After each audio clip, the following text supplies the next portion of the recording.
Conflict over religion is nothing new. Troubles arise in this world over disputes of faith at every level of society in every age.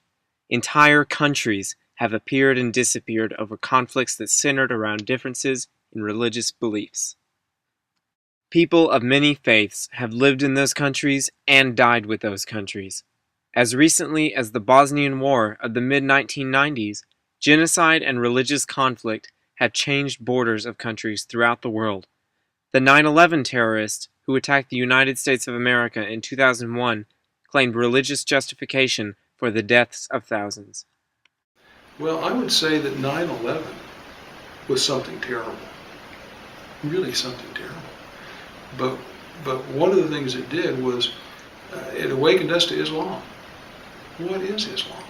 And though we're not where we ought to be yet, the knowledge of Islam is much greater in this country than it was before 9/11. In 1905, philosopher George Santayana said in his work The Life of Reason, "Those who cannot remember the past are condemned to repeat it." However, historians and theologians note that in the most challenging times for humanity, we've been known to embrace one another without regard to faith or religious practice. Across faith, across race, across nations, and face to face, we are all God's children.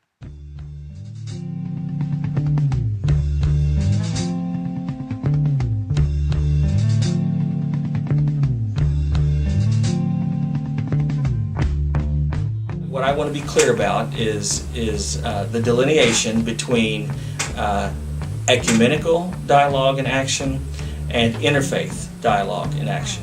Ecumenical dialogue and action takes place within the Christian community. The interfaith community involves conversation and action amongst different religions.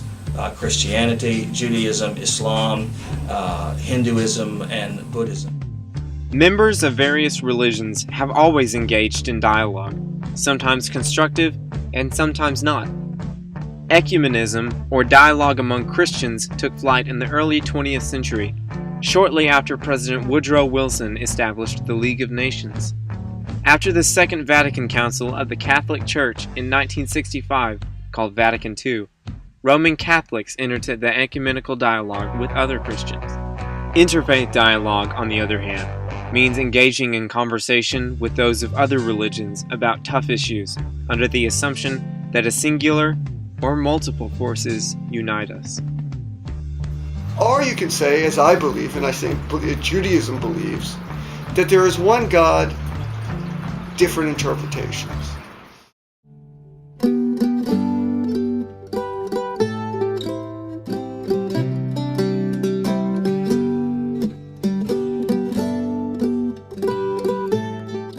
Judaism, there's a saying, it says, "Don't walk in front of me, I may not follow.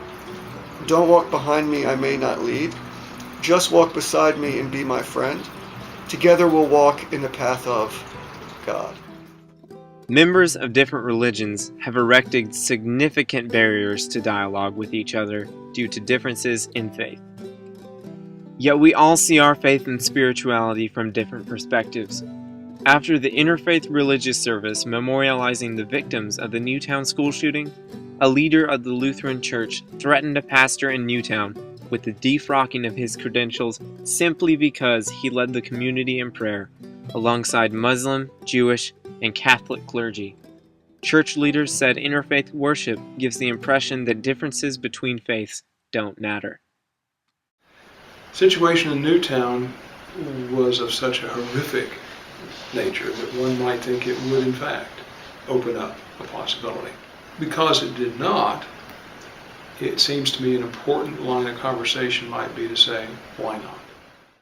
Differences in religious beliefs do matter, but without interfaith dialogue, differences between religions can become so unwieldy that they cause wars. In the worst case, differences of faith cause genocide and terrorism. Theologians and historians themselves differ when considering why there is infrequent dialogue among people of faith. Jews turn to the Hebrew Bible for explanation. If we read in Leviticus, in chapter 19, it says, "Love thy neighbor as thou love thyself." I think we live in a world that we believe in only loving thyself. Historians would add that we lack interfaith dialogue because we have not addressed fear. Refusing to engage in dialogue often means a person is protecting at some level a positive value. How can you dance if your would-be partner just says, "No, thank you, I don't want to dance"? I don't know that I have any particular insight on that, other than continuing to make the invitation. Not to assume that one no means the answer will always be no. Interfaith dialogue can threaten our sense of personal identity. Theologians call this existential crisis. The search for security in life makes us seek out religious groups for identity, resulting in the oppression and marginalization of others. There's a theologian by the name of Søren Kierkegaard, a Danish theologian of Lutheran tradition, who says the desire for security is a sickness unto death. It is a sickness unto death to be seeking constantly security. We share this world. We can be fearful and protective and kill ourselves and kill each other. Or we can become bold and confident and open to the other. Clearly, we're not where we need to be when it comes to tolerance of other religions.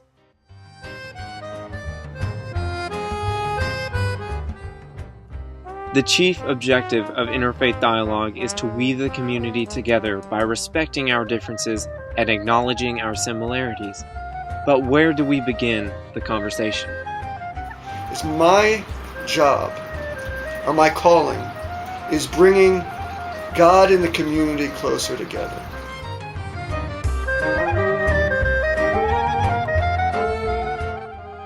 There are those who believe that learning about other faiths, especially for children, can be counterproductive to faith development, distracting children from learning the doctrine and dogma of their own religions.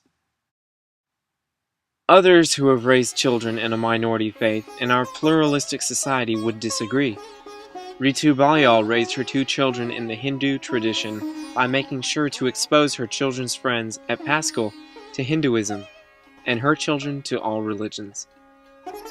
My son had the thread ceremony, and we had a big, huge gathering here with the priest, and we had the fire right here in the center of the house, and we invited his teachers from William James. The teachers, who are from different religions, came and actually sat with us on the floor. So that gave me a perspective that, they're ready to respect and embrace our religion. Research studies show that encountering struggle, bigotry, prejudice, or conflict help us grow into stronger ecumenical world beliefs.